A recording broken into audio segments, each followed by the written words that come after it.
Vaccination is generally perceived as a cost by government officials. Often they forget about the long-term benefit. Also, individuals often are unaware about the benefit from avoided infection, from avoided disability, avoided premature death. Nobody realizes when he or she would have been ill without vaccination.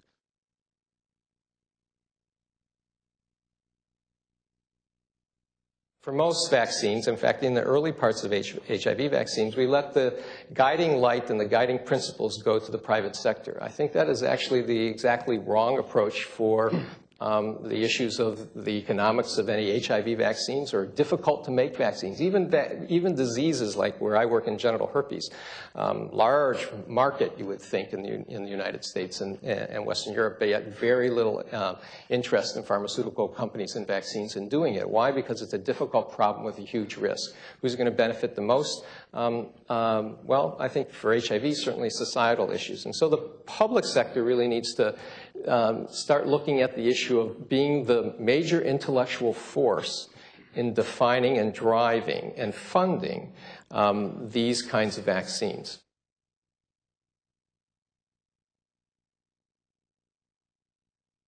Let me just give you some of the challenges we face for malaria vaccines going forward. I mean, I'm assuming and hoping that in 5 years from now, as those trials are ended and we have supporting data, it can go to regulatory agencies. What regulatory agency? This needs to be used in Africa. Where does it get licensed? And do we have systems to not just look at the data, but then to say, we'll do those technical things like lot release that industry knows really well, but what regulatory agency will do that on behalf of Africa and the world? Then I think we need a policy framework as we think of introducing a vaccine for a complex parasite in which we have good vector control tools and we have effective therapies, also areas of effort. How does that mix look like to the poor Minister of Health who's saying, where do I make my investment? And what's the impact as I introduce a vaccine? What's the impact in my overall budget? So a decision-making framework and a policy framework for making the best decisions, which will have to be made at the country level.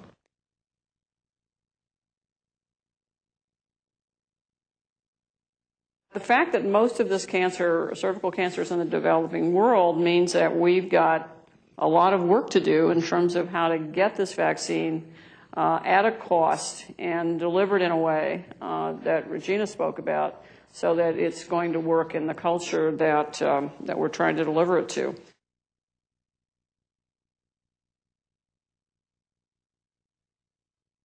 In China, from 2002, hepatitis B vaccine was supplied to all newborn baby in charge of free. This technique, this vaccine is yeast-derived recombinant vaccine.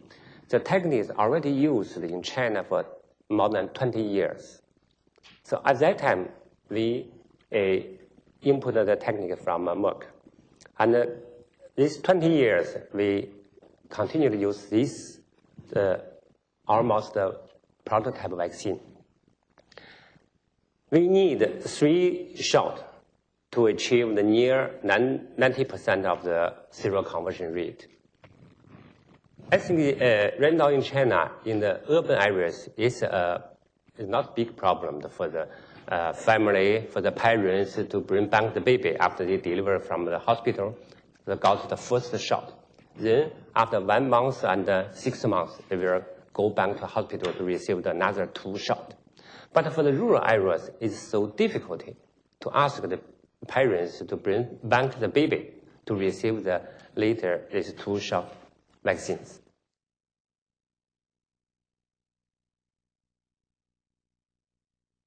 What you're really talking about, and Larry hinted at this as well, more than hinted, is a holistic, collaborative picture of what the thing looks like from the end user. And I almost thought you were going to go on and talk, like we do in pandemics, about exercises of health ministers, of what things look like a year down the road, 2 years down the road, 3 years down the road, as they're making the trade-offs that you were talking about, Gina. And what those trade-offs look like. Of course, then the issue of private financing versus public would come into that conversation. You'd be focused on the operational changes scientifically that are needed across that portfolio in terms of the 2 doses of hepatitis B instead of the 1 dose. You'd be able to feed in the music industry and sort of the other more innovative ideas that have come out. You would really be thinking about it from how do we get that HPV vaccine and the rota to everybody who needs it, at least on a segmented country-by-country basis. You would be recognizing the importance of collaboration way upstream, including the rising scientific powers, Dr. Wang, China, India, and a more robust and an extremely robust role in a global play there.